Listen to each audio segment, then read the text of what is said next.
And in this workshop, I'm going to show you exactly how to do the same so that your donations can look like this. Welcome to Crowdfunding 101. Unlike your normal lecture series, this will just be a 2-day workshop.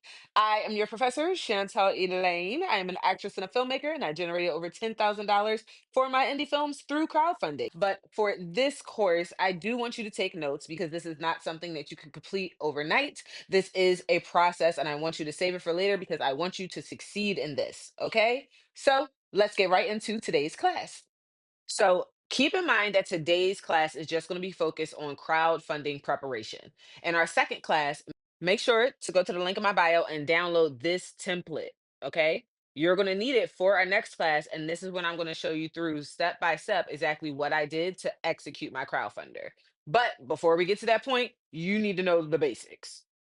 So, if you're not familiar with crowdfunding, what crowdfunding is pretty much like looking for investors for a project, but on a smaller scale. So, for me personally, I crowdfund in the indie filmmaking space, but you still can use crowdfunders for any type of passion project that you have that you feel like you need funding for.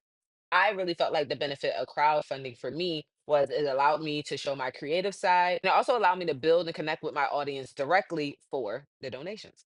So, number one, what you need to know to prepare for your crowdfunder is you need to know your project inside and out. And I'm looking down because I got my notes here because I'm making sure y'all get the full gist of this bad boy.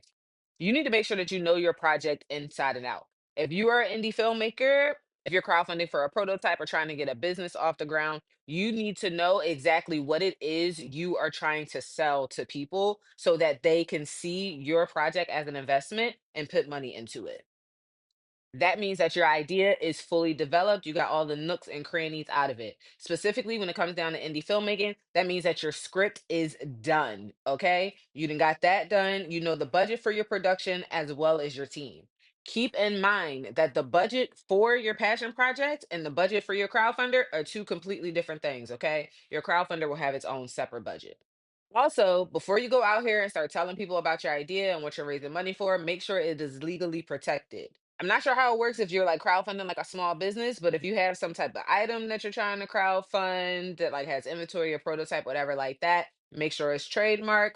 If you are crowdfunding a film, make sure it is copywritten and or registered with the Writers Guild of America. Next, you're going to want to start looking into which crowdfunding platform will be a good host for what you are trying to achieve. Here is a list of some of the most popular crowdfunding sites. I want you to go through and I want you to research each one and to see which one works best for you. And here are the three things you're going to look for. Number one, you're going to look at their transaction fees because what they got to get paid some way, somehow, and they're going to take a percentage out of how much you raise. You also want to look up any contingencies. For example, with Kickstarter, if you decide to crowdfund with them, if you do not reach your full goal, you get none of the money. That is something that you need to know. Okay. You're also going to look into see if they offer any incentives. I personally recommend giving incentives to your donators because it's just like a special thank you so much for believing in me. Thank you so much for supporting my dreams and my goals. And here is a small gift for you. Keep in mind, if you do want to offer incentives, that is something that you might have to add into either your crowdfunding budget, your film budget, or if it's something that you can make by hand, that's even better. Here is a list as some of the incentives that I offered in my previous projects. Next thing you want to do to prepare for your crowdfunder is you want to make sure that you gather marketing materials. Okay. And when I say marketing materials, I mean photos, anything you might need for social media marketing.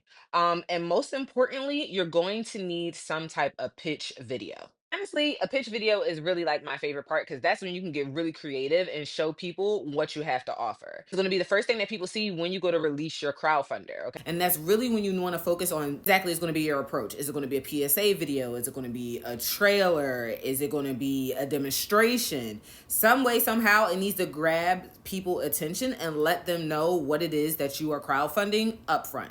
If you want to see great examples of crowdfunders, you can check out my two crowdfunders in my YouTube. I did one for my web series Team Good Good and one for my short film that I made called Reflective. You can check out Issa Rae's crowdfunder also that she did for Awkward Black Girl, which obviously, as we all know, turned into the hit show Insecure. But I say all that to say, because you want all of this together. You want to know your idea. You want to gather your materials. You want to do your research, because you want this to feel like an investment. You want to show people that you and your idea are worth investing into. If you would like more in-depth videos about the indie filmmaking process, you could definitely check out my YouTube or check out some of my videos here on my TikTok. I also have a full workbook available in my bio, where it is a comprehensive guide about filmmaking and is full of checklists, templates, and other bits and pieces of information that you need in order to generate funds for your indie film project. Let me know down in the comments if you have any questions about crowdfunding that you want me to cover in any future videos. So you made it through the first course. Now, don't forget, go to my bio, download this template, because I'm going to walk you through it step by step our next class, so that you can fully execute your crowdfunder with no problems, okay? Okay, class, you are officially dismissed. You know what to do if you want more tips and tricks on how to fund your indie films and or some beginner acting tips. Okay.